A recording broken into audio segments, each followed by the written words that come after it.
Com a nova geração de Pokémon no horizonte, começa então a temporada pré-lançamento, onde toda semana um novo vazamento falso acontece, um novo leaker aparece, e sempre tem uma novidade completamente louca acontecendo. E não é algo novo. Desde seu primeiro jogo, Pokémon convive com pessoas inventando coisas malucas sobre os jogos. Mas hoje nós vamos aproveitar isso, e junto do estilo iceberg de vídeos, para comentar sobre os falsos vazamentos. Dos mais conhecidos e fáceis de identificar como fake, até os mais obscuros e que só foram desmentidos depois. Nesse iceberg aqui a gente vai focar em leaks visuais, ou seja, nenhum leak de texto falando sobre o que vem nos jogos. Esses são muito mais difíceis de encontrar a essa altura, imagens são um pouco mais fácil e ilustrativo. Então, vamos às 5 camadas. Um dos métodos mais comuns que nunca parou de ser usado para inventar coisas sobre os jogos são as famosas fotos tiradas da tela com um flash muito mais forte do que necessário. Durante o pré-lançamento dos jogos de Diamante e Pérola, vários prints surgiram de possíveis evoluções dos iniciais que tinham sido anunciados, e esses foram fáceis de perceber a veracidade por um conjunto de fatores. Todos usando o mesmo Buizel, que era da única cena de batalha que apareceu no trailer que lançou o jogo, com o mesmo HP e até mesmo o mesmo nível. Só um deles tentou trocar o level do Buizel para esconder, mas ele esqueceu de outro detalhe: o limite da altura dos Pokémon. Tem uma altura máxima ao qual eles alcançam. E por essas e outras dava para entender quando um print era falso. Uma evolução do Piplup também esqueceu de uma regra básica: toda vez que um Pokémon evolui, na tela de evolução ele está virado para o lado esquerdo da tela, nunca para o lado direito. E alguns outros acabaram não só sendo descobertos porque quebravam alguma regra, mas porque eles eram completamente esquisitos. A pré-evolução do Lucario, que havia sido mostrada num trailer de um dos filmes, foi inventada. A gente sabe que o Riolu veio depois, assim como uma evolução do Magmar, porque o Electivire tinha aparecido no anime. Tem o terceiro e último, que a gente só sabe que não é verdadeiro porque ele não se encaixava com nenhuma das coisas que Pokémon fazia, além do nome do Pokémon ter uma referência a Cthulhu. Mas essa não foi a última vez que um suposto print do jogo foi vazado. Na próxima geração, depois da aparição do Axel, uma suposta evolução também surgiu por alguém fingindo já ter o jogo em mãos. Mas o recorte da tela está totalmente errado. Maractus e Harmanitan também já tinham aparecido em um trailer, então inventaram pré-evoluções para ambos, usando o mesmo background de uma outra batalha de uma outra cena. E também esse aqui, que parece uma pré-evolução do Gigalith. A essa altura você já consegue perceber a qualidade dos fakes aumentando, usando coisas que a gente já sabia que tinha lançado para tentar enganar. Mas é no pré-XY que começa a ficar difícil, onde alguns começaram a complicar demais. A vantagem desse aqui é que depois de um tempo o próprio artista avisou que era um fake e também explicou como que ele fez, enquanto o outro ele só fez a mesma tática das pré-evoluções fakes, de usar um fundo de uma cena que já havia mostrada. Mas esses são os modos mais simples e que são mais fáceis de identificar como falso. Eles quebram regras e usam coisas que a gente já viu. Vamos descer para um nível mais difícil. Aqui tem um padrão de falar principalmente de iniciais por dois motivos. Rumores e conteúdo promocional dos iniciais vêm sempre primeiro. São as primeiras coisas a acontecer numa nova geração. A gente viu isso literalmente agora em Scarlet e Violet. Com Diamante e Pérola, o caso foi pré-anúncio dos próprios iniciais. Quando eles anunciaram que teriam um novo jogo, começaram a circular falsos vazamentos onde todos eles mencionavam uma coisa. Esse seria o primeiro jogo onde os iniciais seriam de outro tipo. O triângulo de Psíquico, Lutador e Sombrio iria substituir o já conhecido Fogo, Água e Planta. E por causa disso, começaram logo depois os supostos vazamentos dos visuais dos Pokémon. Até tinha uns realistas que dava pra cair facilmente pelo visual bem parecido com Pokémon na época. Muita gente ainda não entendia como é que funcionava a fórmula como um todo, mas pelo menos não demorou muito pros verdadeiros saírem. Também existiram conteúdos promocionais que criaram pano para novos vazamentos depois.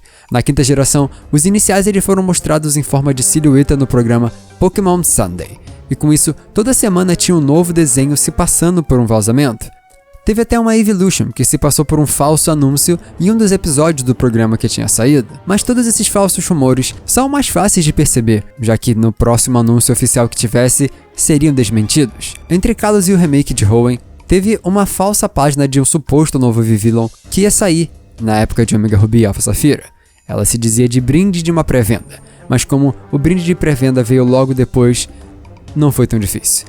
E é esse ângulo aqui, o de que facilmente ele seria desmentido, já que logo ia sair o verdadeiro. Para ser difícil mesmo, tinha que ser algo mais elaborado, como no próximo nível. As famosas scans da CoroCoro são o maior tamanho desse iceberg. Arredondando, são 50 imagens. A grandiosa maioria das tentativas de falsificar um Pokémon foram feitas nessa época onde a CoroCoro era a principal forma de anúncio de Pokémon novo. Isso vai de Hoenn até Alola. É muito longo. Na época pré-Nova, por exemplo, várias cenas de batalha apareceram no trailer. Uma delas onde dava para ver somente o Pansage, o macaco de grama. E com isso acabou criando uma tentativa. Uma scan mostrando os outros macacos foi criado baseado somente nas partes minúsculas que davam para ver no canto do print da batalha. E isso foi um padrão de Unova, acontecendo de novo com alguns outros. Essa falsa scan parece muito próxima da realidade de alguns Pokémon, e não é coincidência. Cenas do jogo apareciam em conteúdo promocional, com Pokémon de costas, outros aparecendo só a orelha, e assim era mais fácil de criar scans falsas. Misturar coisas que parecem reais por material promocional que já tinha saído previamente, junto de coisas que a galera inventou.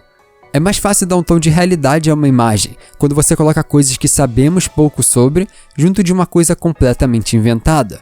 E isso é o que faz uma boa scan falsa. Mas nem toda scan segue a cartilha de boas ideias. Teve uma evolução do Oshawott, uma última evolução dos iniciais, um inseto lutador novo, vários deles completamente criados do zero. Isso não faz dessa falsa scan ruim, só é mais difícil de ser acreditável. Por exemplo, uma forma do Victini foi inventada na época também, porque o Pokémon em si a gente já sabia que ia acontecer. Teve até uma especulando novos Pokémon que iam aparecer em Black and White 2 que não existiram em Black and White, depois do anúncio de que teria coisa nova. Na geração de XY aconteceu a mesma coisa que a gente comentou com os personagens principais. Eles já haviam dado as caras no trailer, então a galera só fez a forma artwork dele. Vale mencionar que XY foi a geração que mais sofreu com scans falsos da CoroCoro. Bem no começo, teve por exemplo essa aqui que era um pássaro regional e o inseto. Mais tarde, teve uma coleção de bichos diferentes. Depois de mostrar o Scrapy, toda semana uma tentativa de evolução dele diferente acontecia. Uma pré-evolução do Drowsy, uma evolução da Jynx, um inseto junto de uma possível evolução do Flabébé, além de pré-evoluções para Heracross e Pinsir. Basicamente a geração mais sofrida em Pokémon falso. Sem contar que depois da explicação do que era aquela nova forma do Mewtwo, começaram novas megas. Mew, Drapion, Sableye e Klinklang. Eu sei, mas essa aqui é até engraçada, até precisa ser comentada uma coisa. Essa foi feita exatamente pra zoar o fato de que todas as scans viravam notícia de youtubers nos Estados Unidos. Então, um japonês criou essa scan zoando eles. Porque é um padrão. A galera quer acreditar em algo baseado em nada. Depois das megas de canto, Heracross e Gengar também ganharam suas revelações das suas megas. Nessa mesma revista também mostrava supostamente evoluções dos iniciais que foram revelados no primeiro trailer. E te falar, assim, essa geração foi a que mais teve falsos vazamentos de evolução dos iniciais. É capaz de, se você estava lá na época, você ter uma falsa evolução favorita dos iniciais de Chespin, Fennekin ou Froakie. Mas nessa mesma geração não parou nem por aí. Pokémon Z tava logo saindo também, de acordo com os rumores da época. Então, novas formas dos lendários saíram logo depois.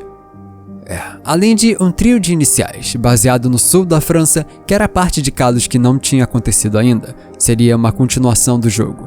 As loucuras dessa época sempre em busca de criar novidades completamente tiradas do nada.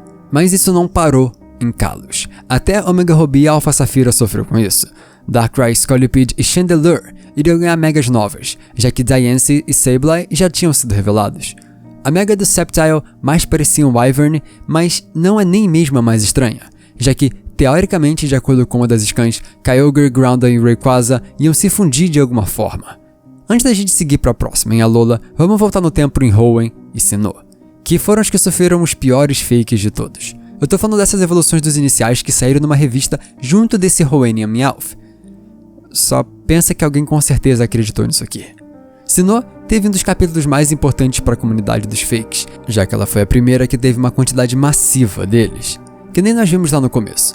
Um dos fakes mais amados da comunidade na época são Chizume e Uzukara, os dois Pokémon que seriam o inseto e o tipo normal da região. Mas também tiveram dois casos muito marcantes. Um site de notícia Pokémon estadunidense postou uma scan de uma revista japonesa que mostrava um Pokémon completamente novo. Mas era só uma piada de 1º de abril, além de dois fakes que geraram uma das grandes disputas na época, uma disputa de veracidade. Com o filme do Giratina na porta e Pokémon Platinum quase saindo, uma nova forma foi registrada pela Pokémon Company, Skyform, e nada além disso.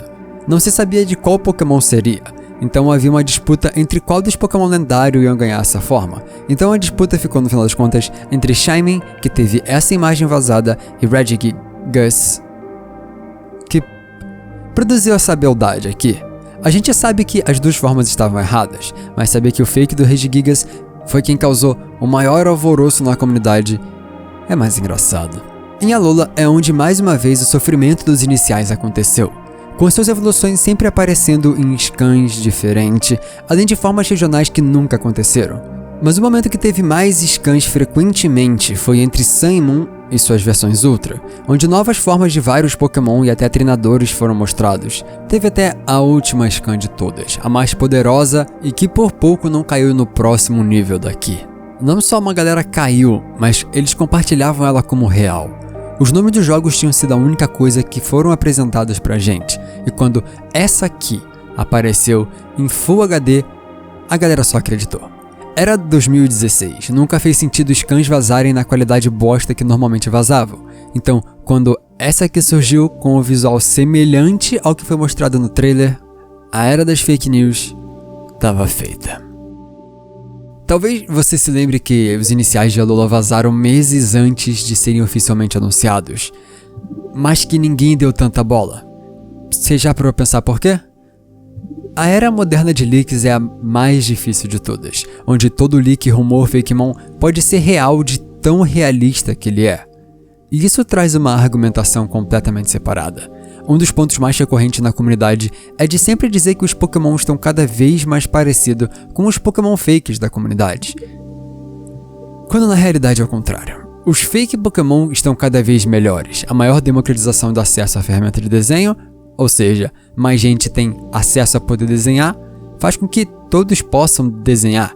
E com paixão, amor e tempo livre, muita gente pode fazer o seu próprio Pokémon baseado naqueles que ama.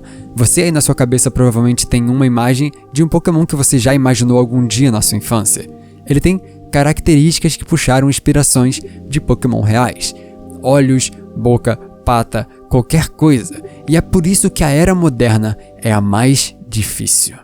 Não só por esses desenhos que seguem o padrão Game Freak de arte, um padrão que está enraizado nas nossas cabeças, mas também pela capacidade de fazer modelos 3D que se encaixam perfeitamente.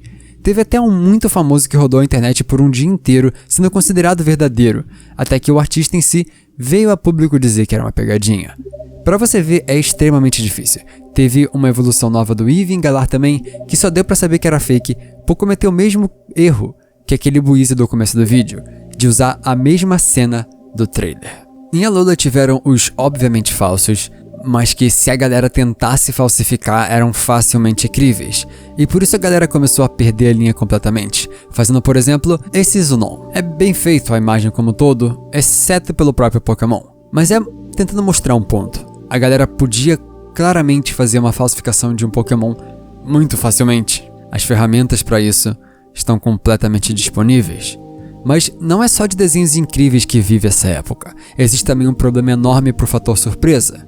Hoje em dia você consegue acompanhar as empresas fazendo registro de marca, e como os nomes dos Pokémon é sempre algo ridículo, algo muito fácil, por exemplo, Crocodifogo, Árvore Gato e Quacágua, é fácil de identificar quando a Pokémon Company faz esse registro, que nem agora. Um suposto leaker no Twitter falou dos iniciais dos jogos de Escarlate e Violeta, mas tudo que ele fez foi ver o nome que foi registrado no meio da noite. Fazer uma adivinhação fácil. É só lembrar, na época de Alola, o nome dos 3 iniciais foi vazado. Por isso, muito fake inicial aconteceu e acertou os animais e os tipos, exatamente como aconteceu em Galar. Existem aqueles que são fora desse padrão, alguns que tentaram adivinhar antes mesmo dos nomes vazarem, mas eles são uma minoria. Geralmente a galera, quando ela quer fingir que é um vazador, fingir que sabe de alguma coisa, eles esperam e fazem baseado em alguma coisa quase factual. Várias formas diferentes das evoluções dos iniciais. Mas não é o único método. Depois que a gente viu Marowak e o Meowth de Alola, tentaram adivinhar como seriam suas famílias, mudaram os skins e postaram fotos. Ao menos alguns são criativos em zoar a galera. Quando aconteceu a revelação do Ponyta de Galar, teve uma live stream de 24 horas, onde apareceu de vez em quando algumas coisas. Foi inventado um fake Apon que eu nunca tinha visto até eu tentar escrever esse vídeo, e ele é muito da hora. Mas, anos e anos de tantos fakes, provavelmente alguém já chegou bem perto de acertar alguma coisa, não é? E a resposta é sim. Quando o Meltan fez sua primeira aparição em Pokémon GO, não demorou muito até a sua suposta evolução aparecer na internet. E esse Fakemon é o mais próximo a um real que eu já vi até hoje, com base em nada. Porque você tem que pensar, ninguém sabia que ele ia evoluir. Esse Sneasler aqui, ao menos já tinha sido vazada uma imagem promocional onde mostrava sua silhueta e a gente sabia que ia ter um Sneasel se você acompanhasse vazamentos, que é uma vantagem. O Melmetal não tinha nada, além de a sua pré-evolução, que nem sabia que ele ia evoluir. Nada. Igual... Quando eu digo nada, não é que não tem um falso leak aqui. Nada é meio que por onde eles passeavam. A internet ainda caminhava nessa época, e eu tô falando de falsos leaks de RGB e GSC. Começando pela segunda geração, por exemplo, o item Slowpoke Tail era dito como o item que evoluía Shellder para Shelbro, a concha sozinha do Slowbro, uma mistura de criatividade com a possibilidade, já que o anime dava credibilidade a isso. O anime também é culpado por um outro falso rumor. Para ser mais exato, o filme. Imagens promocionais japonesas do primeiro filme mostravam um certo Pokémon de armadura, que hoje nós conhecemos como o Armored Mewtwo, o Mewtwo de armadura, mas na época, nasceu Mewtree. O mítico Pokémon que circulava os playgrounds e hack rooms surgiu de uma falta de tradução de texto. Então, como toda boa fake news, não tem ninguém para exterminar ela, além do tempo. Uma das maiores aliadas da verdade, que também é inimiga dos deuses. E quando eu falo de deuses é também um rumor. Os Pokédeuses eram nada mais nada menos que o último estágio de evolução. Uma quarta evolução para os mais poderosos. Através do item Miststone, você podia evoluir alguns seletos Pokémon. Mas a parte mais difícil desse rumor é que ele era escondido através de um método quase impossível. Para conseguir essas Miststones, era necessário fazer coisas quase impossíveis, como por exemplo, vencer a Liga Pokémon 100 vezes seguidas usando um time de Caterpie, Weedle, Metapod, Kakuna, Butterfree e Beedrill. Como uma boa mentira, fazer dela bem difícil de desprovar, mas que é possível, ajuda as pessoas a acreditarem. E é isso que os rumores antigos viviam em torno. O falso rumor mais poderoso de todos ainda não foi dito. Ele é nada mais, nada menos do que o próximo. Mentiras e alegações serão para sempre recorrentes em toda e qualquer parte da sociedade. Então, tome cuidado com elas. Procure sempre saber da verdade quando se trata de assuntos importantes. Isso aqui é só Pokémon. Então divirta-se. Só não reclama da Game Freak porque você queria muito algo que ninguém te prometeu. Tipo uma Evolution. Sempre vai ter um leak falso de uma Evolution.